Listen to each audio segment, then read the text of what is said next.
بند کمرے میں پاک افواج کے سربراہوں کا اہم اجلاس جاری تھا، جس میں وزیر اعظم پاکستان کے ساتھ وزیر دفاع بھی شریک تھے۔ بڑی سی میز کے گرد سب بیٹھے ہوئے تھے۔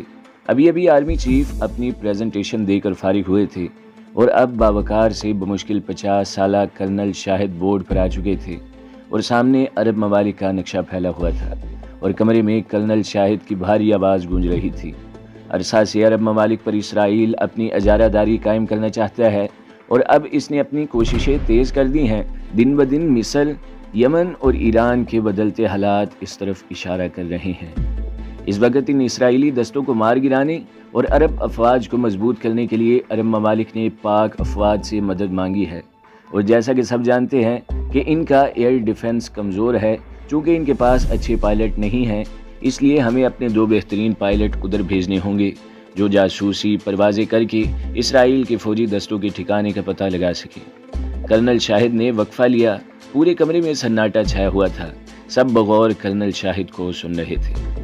آج کے اجلاس کا اہم مقصد اس مشن کے لیے پلان کی منظوری ہے۔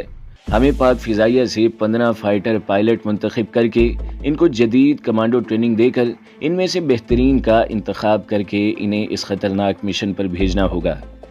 Over to you air marshal Imtiaz. Colonel Shahid نے اپنی بات ختم کی۔ جنٹل مین، ہم کل صبح ہی ٹریننگ شروع کروا دیتے ہیں۔ صرف 15 دن اور ہمارے شاہین تیار ہوں گے اور آپ دیکھیے گا ہمارے شاہینوں کی قوت پرواز کے آگے دشمن کے سارے منصوبہ انشاءاللہ ناکام ہو جائیں گے۔ ایئر مارشل امتیاز نے بات ختم کی۔ پلان منظور ہو چکا تھا۔ اجلاس برخاست ہوا اور سب ایک ایک کر کے باہر نکلنے لگے۔ کرنل شاہد، آپ اس وقت سیدھا عرب ٹریٹری کے لیے کام کر رہے ہیں۔ آپ کو بہت محتاط رہنے کی ضرورت ہے۔ اپنی سیکیورٹی کا خیال رکھیں۔ ایئر مارشل امتیاز نے کرنل کو مخاطب کیا۔ امتیاز صاحب، مرد مومن ہیں ہم سب، ان کو فار سے کیا ڈرنا؟ دھمکیاں تو خاصی عرصے سے دے رہے ہیں، لیکن اب ان کی کمر توڑ دینی ہے۔ کرنل شاہد مسکرا کر بولی۔ گرمی سے تپتے ریتلے میدان میں پورے 15 منتخب فوجیوں کی پلاٹون کا صبح سے اب تک بھاگ بھاگ کر برا حال ہو چکا تھا، مگر لگتا تھا انسٹرکٹر صاحب کا بھی دل نہیں بھرا۔ وہ سارے ینگ جوان فوجی اپنی کمانڈو ٹریننگ یونیفارم پہنے بھاری گنے سروں پر اٹھائے بھاگ رہے تھے۔ تیز سیٹی بجنے کی آواز آئی اور سارے کے سارے زمین پر مردوں کی طرح گر گئے تھے۔ یہ پاک فضائیہ کے منتخب شاہینوں کی اسپیشل ٹریننگ تھی، جس میں ان سب کے کس بل نکل چکے تھے۔ یار، اس دفعہ گھر جاؤں گا نا تو ابا جی سے پیر پکڑ کر معافی مانگ کر آؤں گا۔ یقیناً یہ ان کی بددعا ہے جو ہمیں یہ جلادوں کا بھی باپ جلاد ٹرینر ملا ہے۔ عباد کراہ کر بولا۔ اور میں نے تو آج میس میں ہونے والی گیم میں اپنی نئی محبوبہ کو بلایا ہے، مگر سر نے تو دھوپ میں دوڑا دوڑا حبشی بنا دیا ہے، وہ تو دیکھتے ہی بھاگ جائے گی۔ احمد نے اپنا رونا رویا۔ ذرا اس تیمور کو تو دیکھو، کتنے آرام سے ابھی بھی کھڑا باڈی اسٹریچز کر رہا ہے۔ عاطف نے دور کھڑے خوبرو سے تیمور کی طرف سب کو توجہ کروائی۔ تیمور، ارے او فلائٹ لیفٹیننٹ بھائی صاحب۔ عباد نے دور کھڑے تیمور کو آواز لگائی۔ 26 سال عمر، 6 فٹ سے نکلتا ہوا قد، ورزشی جسم، بھوری شرارتی آنکھیں، فوجی کٹ بال، دھوپ کی تمازت سے سنبھلائے ہوئے وجی چہرے کے مالک تیمور علی خان نے اپنے دوستوں کی آوازیں سنی اور لمبے لمبے قدم اٹھاتا ہوا ان کے پاس آیا۔ کیا لڑکیوں کی طرح ہائے ہائے کر رہے ہو؟ اب اٹھ بھی جاؤ، آج سے ہمیں صرف 1 ہفتے کی چھٹی ملی ہے۔ میں تو گھر جا رہا ہوں، تم سب پڑے سڑتے رہو۔ تیمور نے ان کا جلا دل مزید جلایا اور خود دوڑتا ہوا اوور ہاسٹل کی جانب چلا گیا۔ اس کا ارادہ شام کی فلائنگ کے بعد اسلام آباد روانگی کا تھا اور اپنے ممی ڈیڈی کو سرپرائز دینے کا تھا۔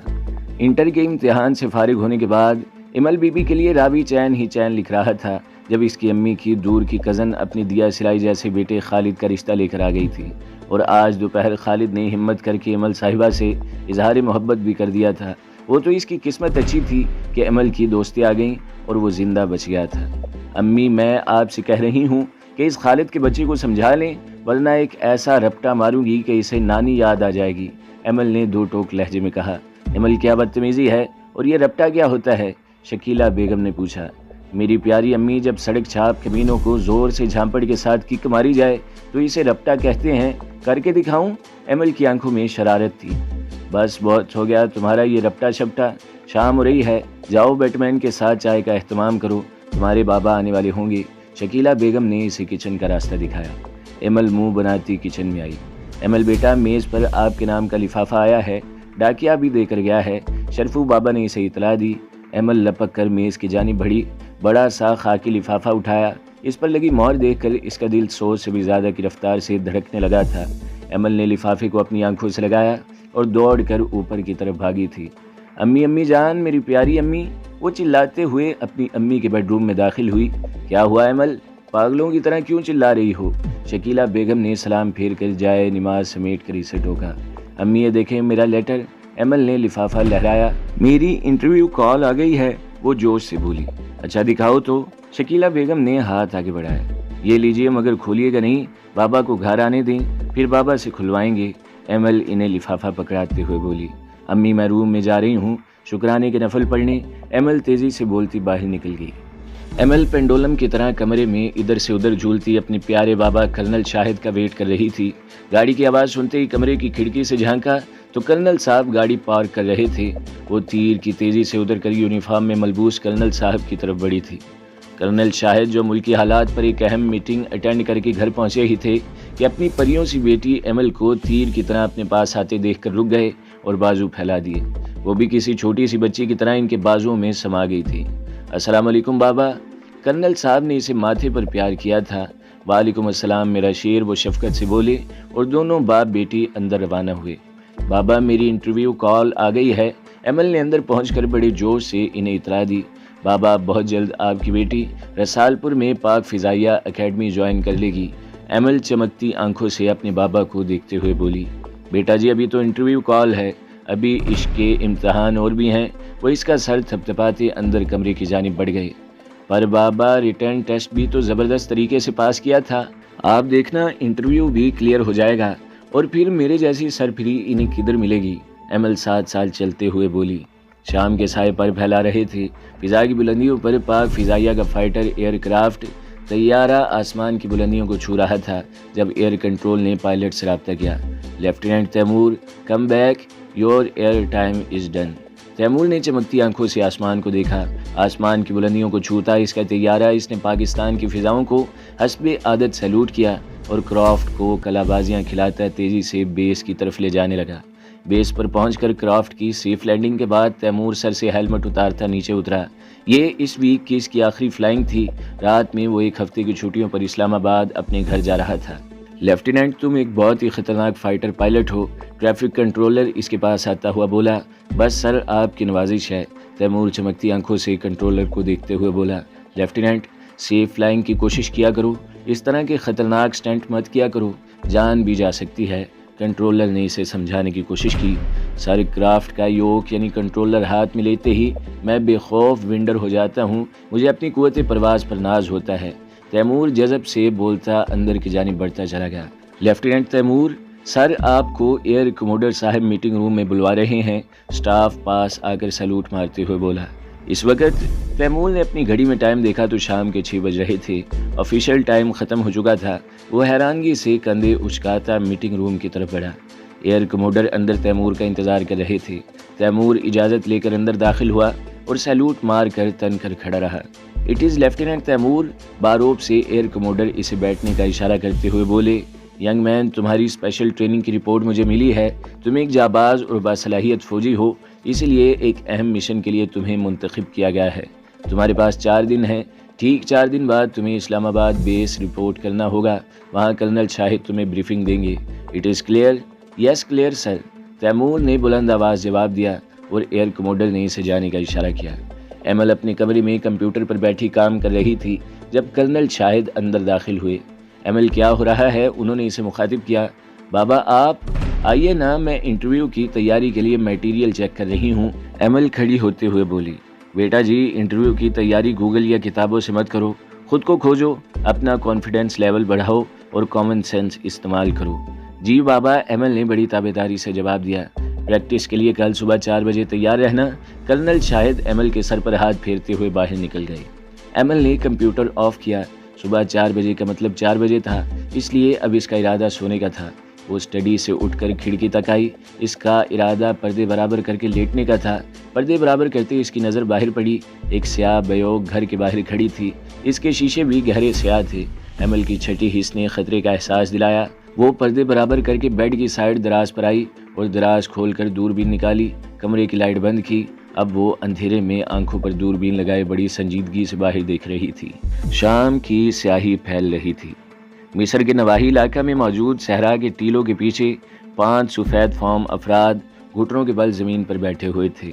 درمیان میں نقشہ پھیلا ہوا تھا۔ سب کے چہروں پر بلا کی سنجیدگی تھی۔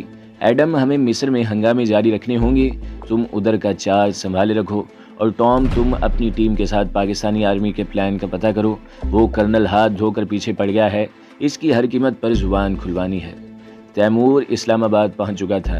چونکہ سرپرائز دینے کی وجہ سے بغیر اطلاع آیا تھا، اس لیے اپنا چھوٹا سا ٹریول بیگ کاندھے پر لٹکائے اب ٹیکسی کا ویٹ کر رہا تھا۔ ٹیکسی ملتے ہی وہ اپنے گھر کی طرف روانہ ہوا۔ اس کی نگاہوں میں اپنی ممی کا خوشی سے دمکتا چہرہ لہرا رہا تھا۔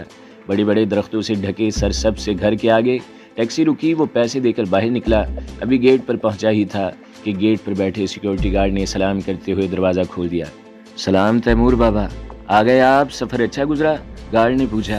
کاکا، کیا آپ کو پتا تھا کہ میں آ رہا ہوں؟ تیمور نے حیرانگی سے پوچھا۔ تیمور بابا، سب ہی 2 روز سے آپ کا انتظار کر رہے ہیں، آپ اندر چلیں۔ تیمور لان عبور کر کے اندر کی طرف بڑھا۔ سامنے ہی اس کی نازک سی سٹائلش سی ممی اور چھوٹا بھائی ساتھ کھڑے ہوئے تھے۔ السلام علیکم ممی، وہ سلام کرتا ہوا ان سے لپٹ گیا۔ ساتھ کے بچے، تو مجھے بتا نہیں سکتا تھا کہ ممی کو اور تجھے میرے آنے کی اطلاع ہے؟ میں خواہ اتنی دھوپ میں ٹیکسی میں آیا اور سرپرائز کی بھی ایسی کی تیسی ہو گئی۔ وہ ساتھ کا کان مروڑتے ہوئے بولا۔ بھائی کان چھوڑو، ابھی اندر چلو، سرپرائز تو تمہیں ممی دینے والی ہیں، وہ بھی شوق کر دینے والا۔ سعد نے اسے آگاہ کیا۔ تیمور ہنکارا بھرتا سعد کو گھورتا ہوا اندر لیونگ روم میں آیا تو سامنے باروب سے ڈیڈی اور ممی کہیں جانے کے لیے تیار بیٹھے تھے۔ تیمور، 10 منٹ میں فریش ہو کر آؤ، ہمیں دیر ہو رہی ہے، ڈیڈی کی بھاری آواز گونجی۔ ڈیڈی، ممی میں ابھی تو آیا ہوں، اب آتے ہی آپ مجھے کدھر لے جا رہے ہیں؟ تیمور نے منہ بنایا۔ صاحبزادے، ہم لڑکی دیکھنے جا رہے ہیں، ڈیڈی نے جواب دیا۔ لڑکی؟ مگر کیوں ڈیڈی؟ تیمور نے سنجیدگی سے پوچھا۔ دیکھو تیمور، اب تم ماشاء اللہ سے لیفٹیننٹ بن چکے ہو اور چند روز میں ایک مشن پر جا رہے ہو۔ اس مشن کی کامیابی کے بعد تم انٹیلیجنس کے ساتھ اسائنڈ کر دیے جاؤ گے، پھر وقت نہیں ملے گا، اس لیے ہم تمہیں پابند کرنا چاہتے ہیں اور یہی مناسب وقت ہے، ڈیڈی نے سمجھایا۔ ڈیڈی، ممی پلیز، میں ابھی اس جھنجٹ میں نہیں پڑنا چاہتا، ویسے بھی میں کسی سیدھی سادی لڑکی سے شادی کبھی نہیں کروں گا، تیمور نے 2 ٹوک لہجے میں کہا۔ بھائی، تو کیا ٹیڑھی میڑھی لڑکی سے شادی کرو گے؟ سعد نے پوچھا۔ تیمور، کیا تمہاری کہیں اور کمٹمنٹ تو نہیں ہے؟ ممی بولی۔ نہیں ممی، کیا آپ مجھے ایسا ویسا سمجھتی ہیں، لڑکیاں تاڑنے والا؟ تیمور روٹھے لہجے میں بولا۔ تو پھر بنا لڑکی دیکھے کیوں انکار کر رہے ہو؟ ایک بار مل تو لو، ممی نے اسے سمجھایا۔ ممی، مجھے نڈر بے خوف بولڈ شریک حیات کی ضرورت ہے، وہ بھی کم از کم 10 سال بعد، تیمور نے جواب دیا۔ تیمور بچے، تم لڑکی دیکھ تو لو، پسند نہ آئے تو انکار کر دینا، ممی نے سنجیدگی سے سمجھایا۔ ٹھیک ہے ممی، اپنی بات یاد رکھیے گا، تیمور نے انہیں باور کروایا۔ 10 منٹ پورے ہوئے۔ تیمور، سعد اٹھو، گاڑی میں بیٹھو، اور بیگم آپ بھی چلیے۔ کلائی پر بندی گھڑی پر نظر جمائے وقت کے پابند ڈیڈی کھڑے ہو گئے۔ ٹھیک 2 منٹ کے بعد یہ قافلہ لڑکی دیکھنے روانہ ہو چکا تھا۔ ایمل نے تھوڑی دیر تک اس گاڑی کو آبزرو کیا، پھر تیز قدموں سے اپنے بابا کے کمرے کی جانب بڑھی اور پاس پہنچ کر دروازہ نوک کر کے اجازت ملنے پر اندر داخل ہو گئی۔ بابا، sorry to disturb you, please جلدی سے میرے کمرے میں چلیے، اٹ از ارجنٹ۔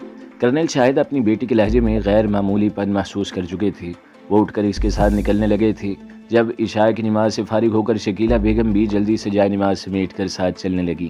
امی پلیز آپ ادھر ہی رکیں، ہم ابھی آتے ہیں۔ ایمل نے انہیں ساتھ آنے سے روکا اور کمرے کا دروازہ بند کر کے کرنل شاہد کے ساتھ اپنے کمرے میں داخل ہو کر کھڑکی کی جانب بڑھی۔ بابا صاحب نے کھڑی گاڑی دیکھیے، اس میں کوئی عربک ٹائپ آدمی بیٹھا ہے، انداز ایسا ہے جیسے ہمارے گھر میں گھسنے کی پلاننگ کر رہا ہو، ایمل نے اپنی رائے دی۔ کرنل شاہد دوربین سے اس گاڑی کا جائزہ لے رہے تھے۔ ایمل کا اندازہ درست تھا، یہ یقیناً ان کو پکڑنے کے لیے کوئی ایجنٹ بھیجا گیا تھا۔ ایمل بیٹا، تم فوری اپنی امی کے ساتھ نیچے بیسمنٹ میں چلی جاؤ اور جب تک میں خود نہ بلاؤں باہر مت آنا، انہوں نے ایمل کو ہدایت دی۔ بابا، میں آپ کے ساتھ رہ کر اس آدمی کو پکڑنا چاہتی ہوں، اور یہ بھی تو ہو سکتا ہے باہر اور بھی افراد چھپے ہوں۔ ایمل نے رکنے کی کوشش کی۔ Emal, order is order, go now. Emal کو روانہ کر کے کرنل نے باہر جا کر اپنی اسٹڈی سے گن نکالی۔ ابھی کسی سے مدد لینے کا وقت نہیں تھا، کیونکہ جتنی دیر میں انٹیلیجنس کے افراد پہنچتے اتنے میں لوگوں نے کام دکھا جانا تھا۔ ابھی وہ چھت پر جا کر ٹارگٹ پر حملہ کرنے کا سوچ رہے تھے کہ ان کا سیل بج اٹھا۔ گڈ ایوننگ کرنل، کیسے ہو؟ میں ادھر سے گزر رہا تھا۔